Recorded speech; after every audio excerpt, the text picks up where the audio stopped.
In today's video, we'll cover the 5 most common questions that you should never ask a flight attendant, at least if you would like to avoid being that annoying passenger that nobody wants to deal with. I'll also be sharing tips and strategies on how you can have your questions answered independently without ever having to ask a flight attendant.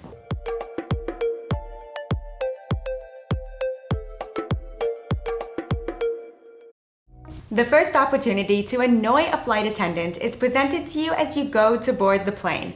Never ask an attendant to lift your luggage into the overhead bin. Not only is it not the flight attendant's job to lift your heavy luggage, but most airlines actually prohibit attendants from lifting passenger luggage due to the risk of injury. So if you can't lift your luggage and you do need a hand, that's okay. Just try to ask some other strong-looking passenger as opposed to asking the flight attendant and putting them in an awkward position. Let us know if you have ever needed help lifting your luggage into the overhead bin by leaving yes help with luggage or no help with luggage in the comments below. My main motivation for going to the gym is so I'm always able to lift my own luggage. And I still can't.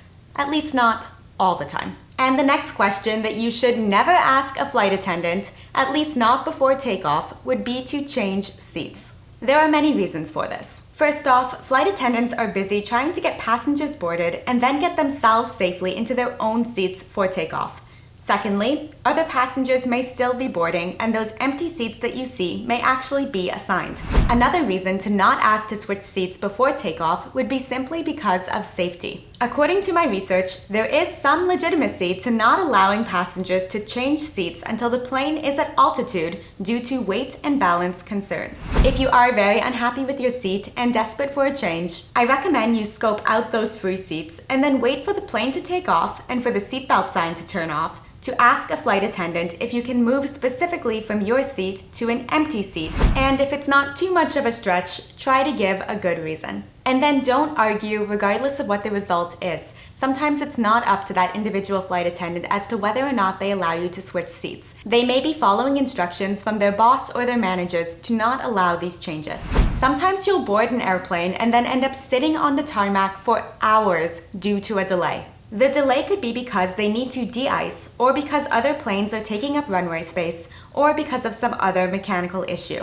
While it can be annoying not to know the full extent of what's going on, or how long the issue is going to persist, avoid asking the flight attendant, how long are we going to be delayed? Any information regarding the timeline of the delay is going to be put over the announcements for all passengers. Asking how long the delay is going to persist is not going to change anything or speed anything up. And to be honest, most of the time the flight attendants also don't even know. As soon as you hear that there is going to be a delay, pull out your phone and note the time that you boarded.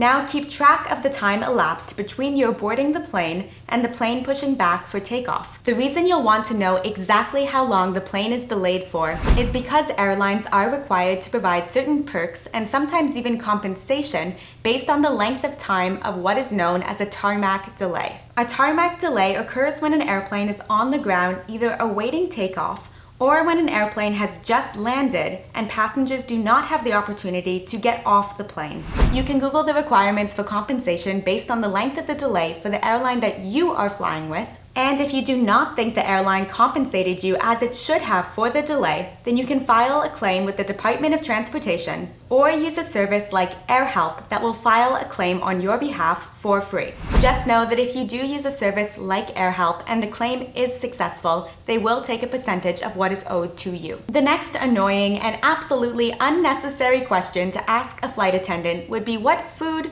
or drinks do you have available? The reason this question is completely unnecessary is because you are fully capable of getting the answer to this yourself. There is probably a menu in the seat back pocket, or there is a menu option on the entertainment system for you to check out. If you can't find the menu, then ask a flight attendant where it is, as opposed to asking them to lift off every food and beverage item that is available. Something else that you should never ask a flight attendant would be how long is the seatbelt sign going to be on for? Most travelers know that when the seatbelt sign is illuminated, you are not allowed to unbuckle your seatbelt and you are not allowed to get up from your seat. It's normal to want to know how long it's going to be until you are able to get up out of your seat. especially if you are in need of a washroom break.